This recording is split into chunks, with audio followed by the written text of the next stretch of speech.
Here are a couple of exponential functions. F of x is 2 to the x power. G of x is 4 to the negative x power. Now, the prevailing characteristic, notice, is that the variable lies as part of the exponent in this kind of function. Well, exponential functions are simply a family of functions that we're going to approach and investigate here shortly. And we'd like to have the same kind of feeling with exponential functions as we were able to achieve with polynomial functions and rational functions. That is, we'd like to be able to look at the function itself and understand some aspects about the graph, be able to imagine it graphically. Notice this, though. With g of x is 4 to the negative x power, this negative sign in the exponent implies a misplaced base. We can think of this as 1 over 4 to the x power, or indeed, we could think of this as 1/4 to the x power. Now, then our exponential functions can be thought of like this, where they take on this form. F of x is a to the x power, where a is some constant that's positive but not equal to 1. All right, so it's greater than 0 but not equal to 1. Now, let's investigate situations where this a, this constant base, is a number which is larger than 1, and then we'll investigate the situation where the a base is between 0 and 1. And the behavior of the graph will have certain characteristics under those two circumstances. Let's first look at f of x is 2 to the x power.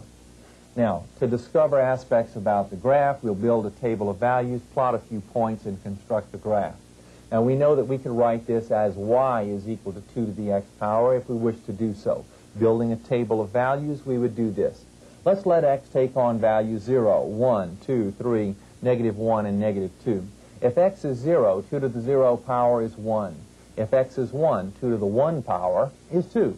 2 squared is 4, 2 cubed is 8. 2 to the negative 1, you see, if x is negative 1, we have 2 to the negative 1, which is 1/2. If x is negative 2, we have 2 to the negative 2 power, which is 1/4. Plotting these points, we get the points indicated here, and the graph then looks like this. Notice we have a continually increasing function. We have a continuous function, that is, no breaks in it, and this function is increasing from left to right on our coordinate system. Another aspect that's interesting here is that the x-axis is really an asymptote here, isn't it? Because the graph is becoming infinitely close to that x-axis as the x values get larger negatively. Now, let's understand why that's occurring. Why is it the case that we can never get a value which is, or a y value which is 0? Well, it turns out that no matter how big x is negatively, notice, if x is negative 100, for example, we would have 2 to the negative 100, or 1 over 2 to the 100 power. A big, big number in the denominator, you see. 1 over a great big number will be tiny, tiny, tiny. So the y value will still have some value regardless of how large negatively the x takes on. Well, let's look at another function. G of x is 3 to the x power. If x takes on values 0, 1, 2, and so on, here's what happens to y. When x is 0, y is 1. That's what we found before. X is 0, the y value will be 1, or g of x will be 1. Any base, you see, any non-zero base raised to the 0 power is going to be 1. All right. So if x is 1, then 3 to the 1 power is 3. If x is 2, then we have 3 squared, or 9. If x is negative 1, the y value becomes 1/3. If x is negative 2, we get 1/9 for y.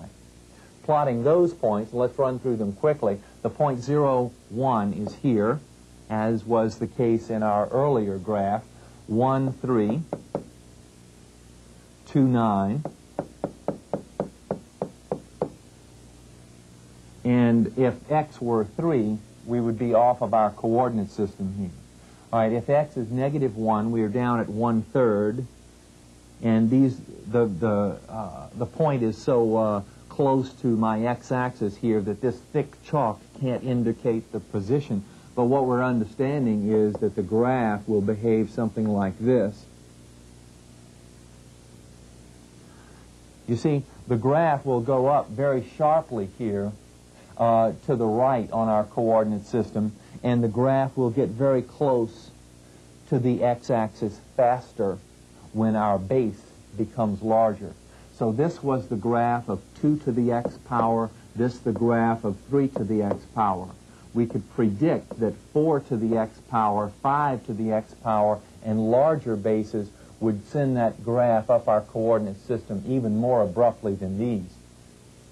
Let's investigate what happens as we cause the base then to become a little bit smaller than 2, but not as small as 1. For example, suppose we consider h of x, which is 1.5 to the x power. All right. Then if x is 0, 1.5 to the 0 power, 1, as expected.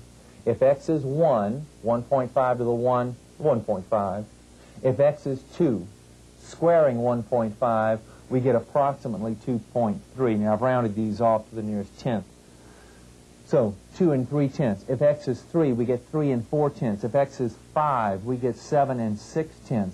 If x is -1, that would be 1 over 1.5, or 7/10.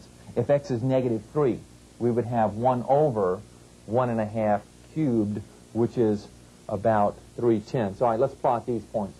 0, 1. 1 goes to 1.5. 2 goes to 2.3. 3 goes to 3.4.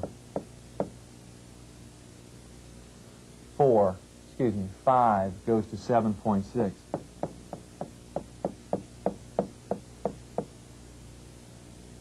-1 goes to 0.7. -3 goes to 3/10. Now, this graph then looks like this.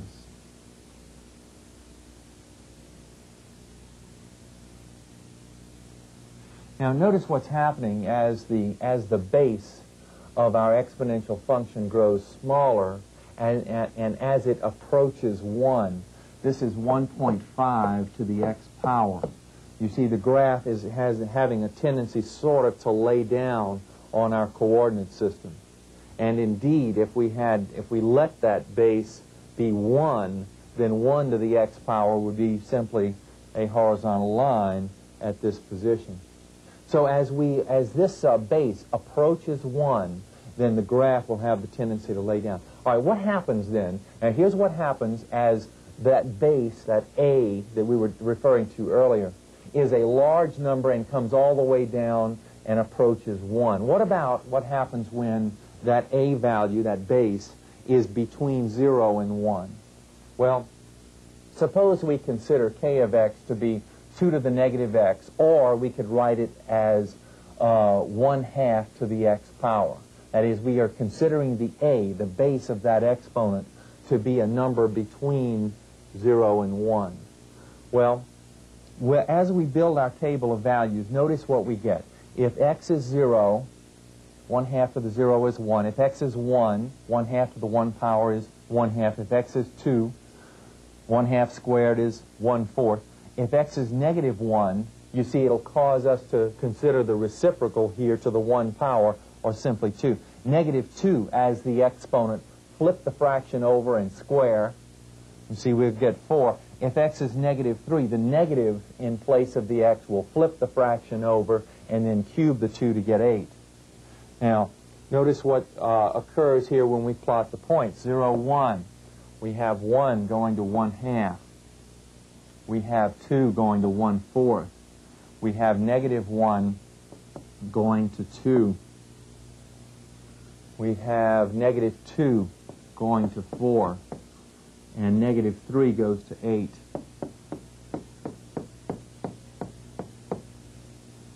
So the graph then is decreasing from left to right. The graph looks like this.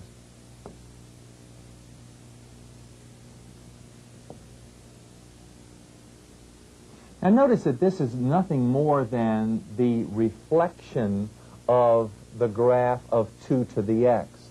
This is 1/2 to the x, and it is the reflection of 2 to the x. Now, this was a situation that might have been predictable. After all, and let's go back to this k function that we were constructing the graph of.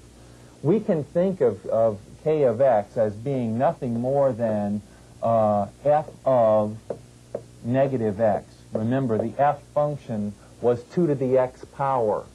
So if we take that f function and replace the x with negative x, this is what we get. Now, the relationship between a function f of x and f of negative x, as we saw before, is the idea that we're simply reflecting in the y-axis. And that's what's happening here, the comparison between k of x and f of x. We just have a reflection in the y-axis. All right. So apparently, in exponential functions where the base is a fraction, a common fraction, or a number between 0 and 1, we'll have a function or a graph which decreases. And when this a value is larger than 1, we'll have an increasing, a continually increasing function. Let's write some of these ideas down and some other things as well. F of x is a to the x power. That's the form that our exponential functions, the basic exponential function, takes on. We understand that we have continuous functions. That is, there aren't any breaks in these graphs. The domain.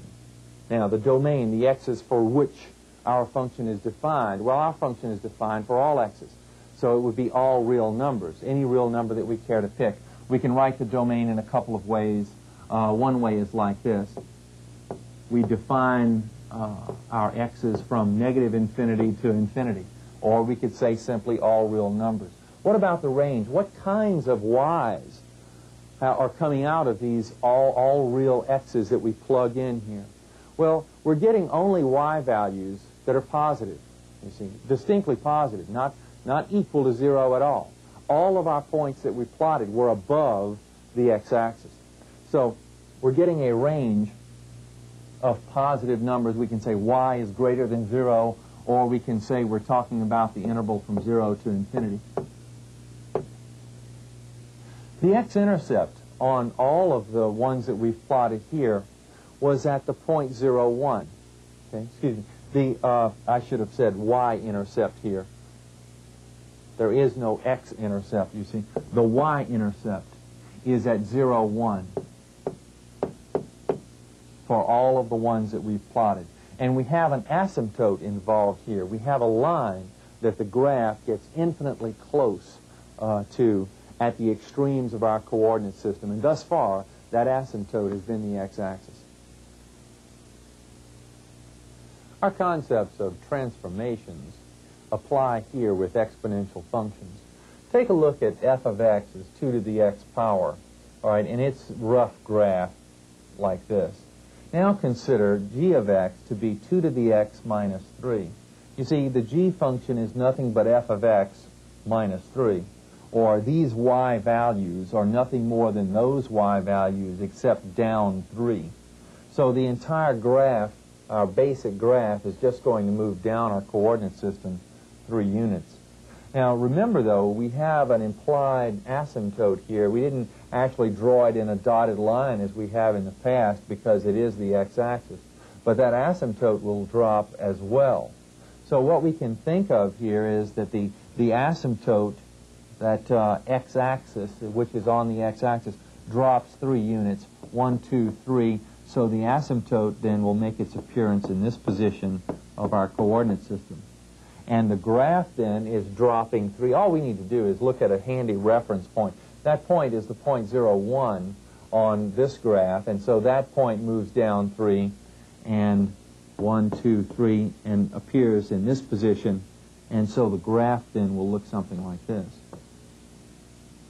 So you'll have the same shape as the original graph, except it'll be justified on the coordinate system down 3.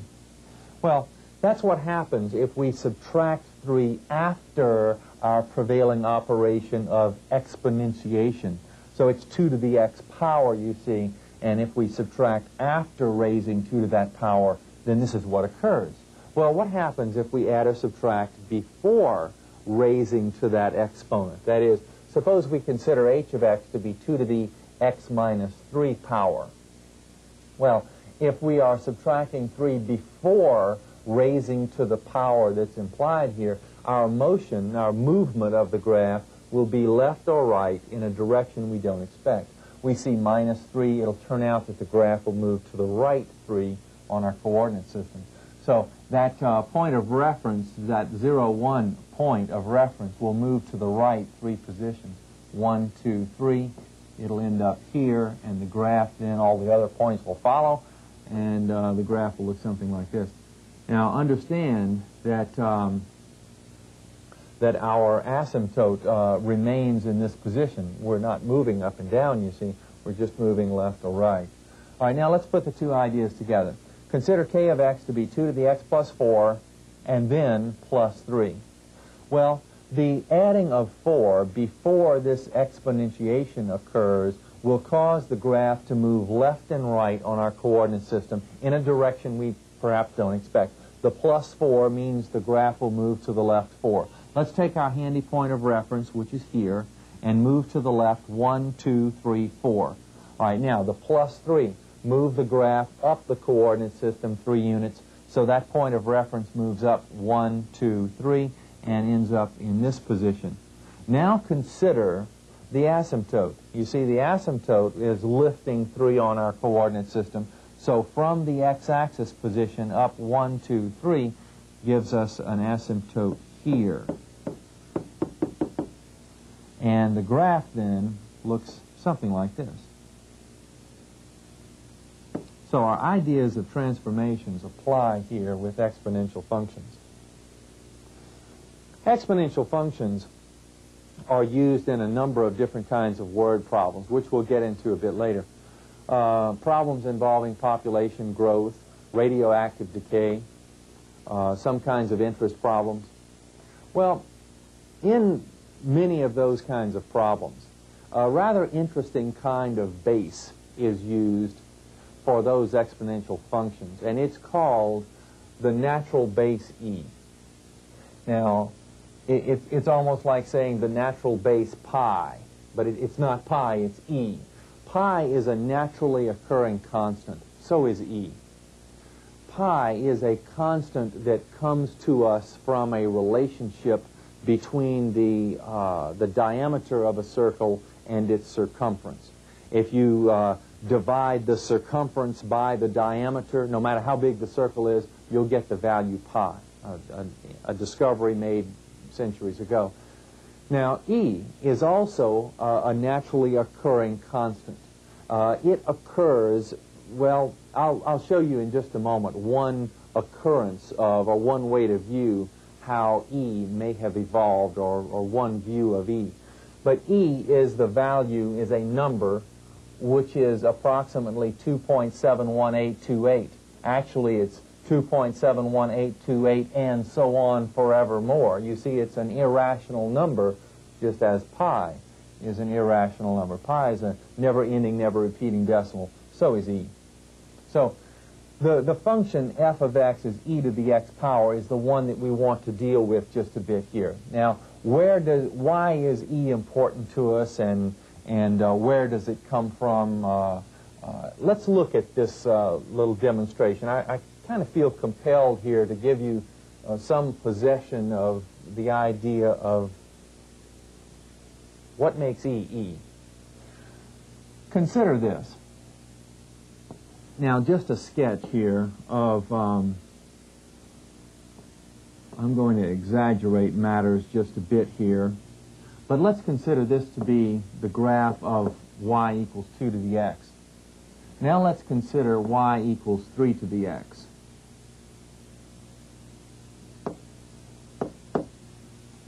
Now, consider a line which is tangent, barely touching this graph at that point. The tangent line at that point, a line barely touching. All right, now that's a line, straight line, you see, and it has a slope. Now the slope of this line turns out to be, that slope number turns out to be a number which is slightly smaller than 1. If we take the slope of the tangent line at this point for this graph, along this graph, then that line, that tangent line, will have a slope which is greater than 1. Now, there must be some exponential function that has a base somewhere between 2 and 3, such that the slope of the tangent line at that point is exactly 1. And it turns out that that base is what E is. That's what E is all about. The function y or f of x is e to the x power has the condition that the slope of the tangent line at that point will be exactly 1.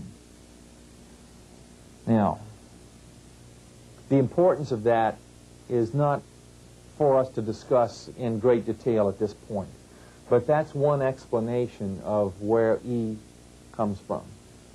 All right, now it's important that we be able to evaluate this expression, that is e to some x value that we come up with.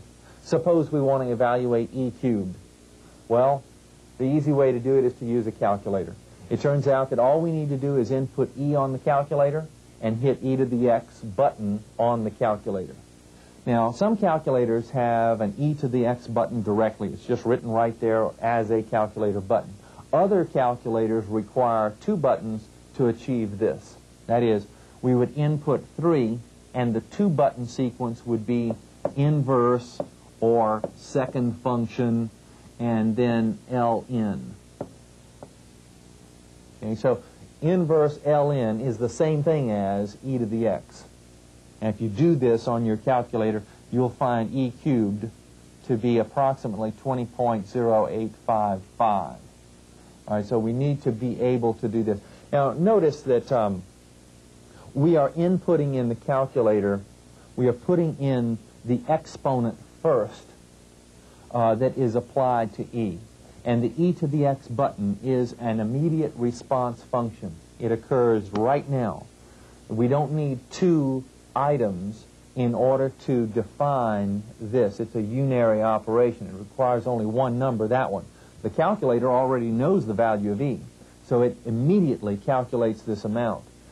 Now, I'm saying that because it is important that we contrast this with something like, let's say 5 to the 4th power. If we wish to calculate this, you see, using our calculator, we need to use the y to the x key.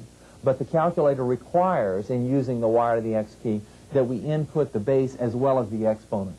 And you see, we would input the 5, hit the y to the x key, and then the 4, and then an equal sign. You see, so we have to input the base as well as the exponent, and then an equal sign in order to accomplish this on the calculator. But with the e business, with e to some exponent, put the exponent in first, hit the e to the x button, and we have our result. Well, with this in mind, let's see what, and we already know what f of x is e to the x looks like. It was one of those graphs over there. It's right in between, or somewhere in between 2 to the x and 3 to the x. What about this one, though? What about f of x is 2e to the exponent 2400ths x? Well, how do we do that? Well, we build a table of values, plot points, and construct a graph. Well, let's see what would happen. If x is 0, it's pretty easy for us to, by observation, figure this way. 0 times this number will be 0 for this exponent. E to the 0 power, that's 1.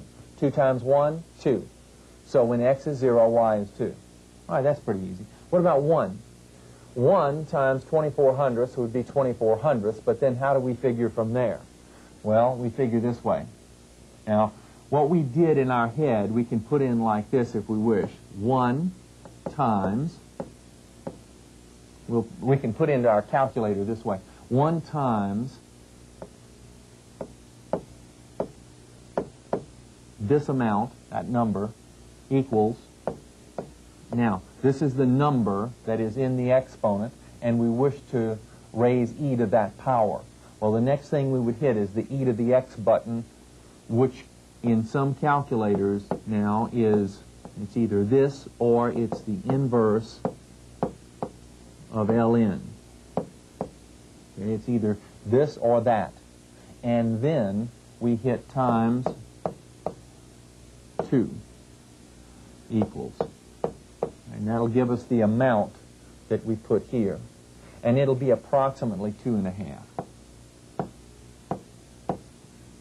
Now, using the same button sequence, we can complete our table of values, that is, or plot, have a few more points to plot. If x is 2, for example, we would put 2 in here, and then times, and then 0.24 equals, and then e to the x times 2 is equals, and we would get approximately 3 2/10. And then 4 1/10 for 3, and so on. I've plotted a number of points over here on a coordinate system just to give us an idea of what this graph looks like. Here are a number of points, and constructing the graph, we would see that it has this kind of behavior. Well, the important thing here in this discussion is to be able to evaluate expressions that involve e, to be able to use this e to the x button on the calculator or the button sequence inverse ln in order to accomplish the same thing. It was mentioned earlier that the naturally occurring base e is useful in problems involving the compounding of interest. Actually, there are a couple of formulas used in the compounding of interest, and here they are. One of them involves e and the other doesn't. Here's one to calculate the amount in an account if we are compounding n times per year.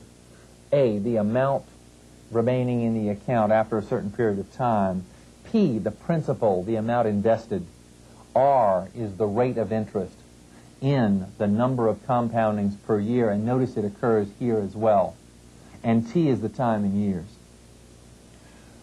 This other formula is useful in calculating the amount for continuous compounding.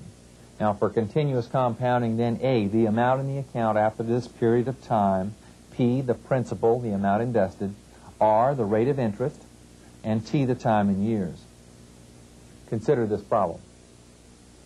Suppose $9,000 is invested at 8.5% annual return. That's 8.5% return, or 8.5% interest. And we're going to compound this interest monthly. What is the balance after 3 years? Well, we use that first formula that we talked about. A is equal to P times 1 plus R over N to the NT power. Now let's just replace into the formula the things that we know. P, the principal, the amount of money invested, we know is $9,000. The rate of interest as a decimal is 85 thousandths. N, the number of compoundings per year, since we're compounding monthly, you see, we would have 12 compoundings in the year. So 12 for N. 12 is replaced for N in this position as well. T, the time in years, 3. So it becomes a calculator problem very quickly, and if we were using our calculator, let's run through the steps right quick. We would probably begin in this parenthesis. We would, one way to start would be to begin with 0.085 divided by 12 equals, plus 1 equals, y to the x, 36 equals, times 9,000 equals. Well, doing all of that, we find that the amount in the account is $11,603.72. Now, of this amount in the account, of course, $9,000 was placed there to begin with. It was the principal or the amount of investment. So the difference between these two would be the actual amount of interest that was accumulated.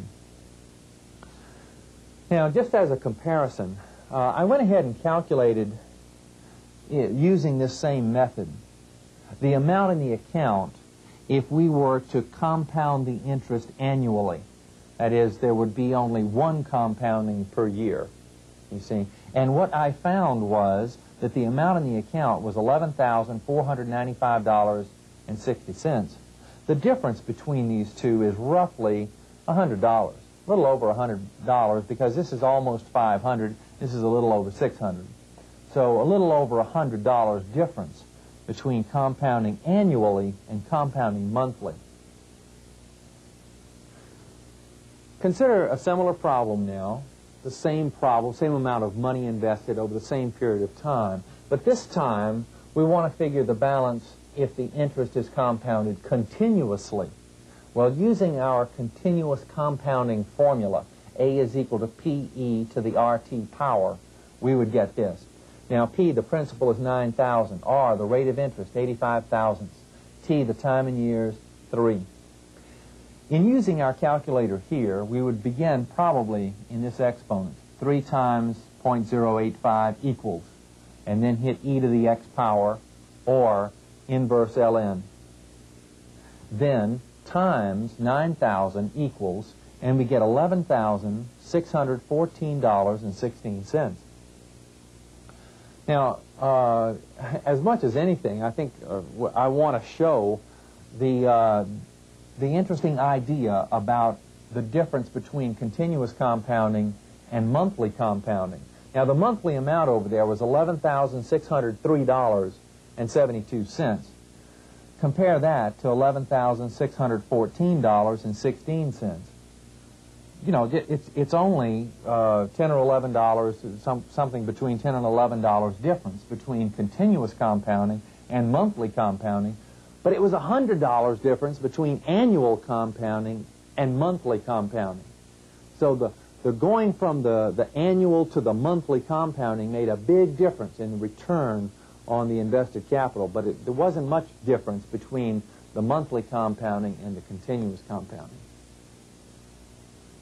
Here are a couple of problems involving exponential equations. In this first one, we have an equation that involves the variables y and t. Now, y stands for the amount of mass of a particular radioactive element whose half-life is 25 years. Now, t stands for the amount of time that elapses. So what we're relating here is the amount of mass remaining after t number of years. Well, let's answer these questions. What is the initial mass? How much mass are we starting with in this situation? Well, the initial mass is found by letting t, the time elapsed, be simply 0. 0 over 25, you see, would be 0, and 1/2 to the 0 power would be 1.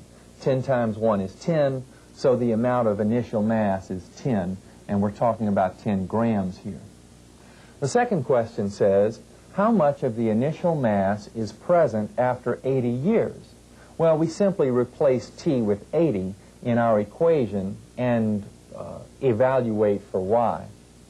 So if we replace t with 80, then our equation looks like this. And now it's pretty much just a calculator problem. What we might do is begin here with this base, because we want to raise this base to that exponent. We're going to use the y to the x key on the calculator. So we'll begin with 0.5, input that into the calculator, hit the y to the x key, and we want to raise 0.5 to a power which is given by this quotient. So we'll open a parenthesis and write or punch in 80 divided by 25, close parenthesis. Now, when the close parenthesis button is pushed, the calculator goes back and performs this operation. All right, now an equal sign will cause the calculator to raise 0.5 to that power, and then we multiply times 10 equals to get our answer. Our answer is 1 1/88,000 grams.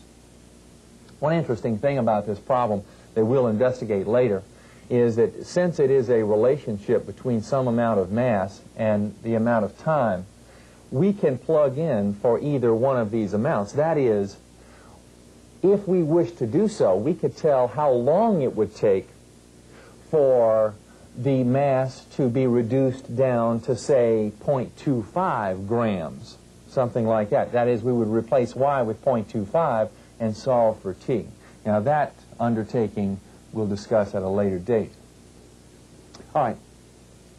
Here's a problem involving population, and in this one we're talking about a population of fruit flies. Q of t, quantity in terms of time, you see. Q of t is 20e to the 300th t power. Now, t is time in hours, and q is simply the quantity in relationship to the time. This is the function notation, you see, for this situation. Again, let's find the initial quantity, the initial number of fruit flies here in the experiment. Well, the initial number of fruit flies is found by replacing the time with 0. When no time has passed, how many fruit flies do we have? 0 in this position times 3/100 would be 0. E to the 0 power is 1. 20 times 1 is 20. So we're starting with 20 fruit flies. The other part of the problem, how large is the population after 72 hours? Well, we simply replace T with 72 and evaluate. Let's see, 72 in place of T means 72 times 3/100 and so on. We would probably begin in this problem with the exponent. So we would input 3/100 times 72 equals, and then we want to raise e to that exponent, so we hit e to the x key, and then times 20 is equal to, and we find that to be approximately 173 fruit flies. So the quantity after 72 hours is 173 fruit flies.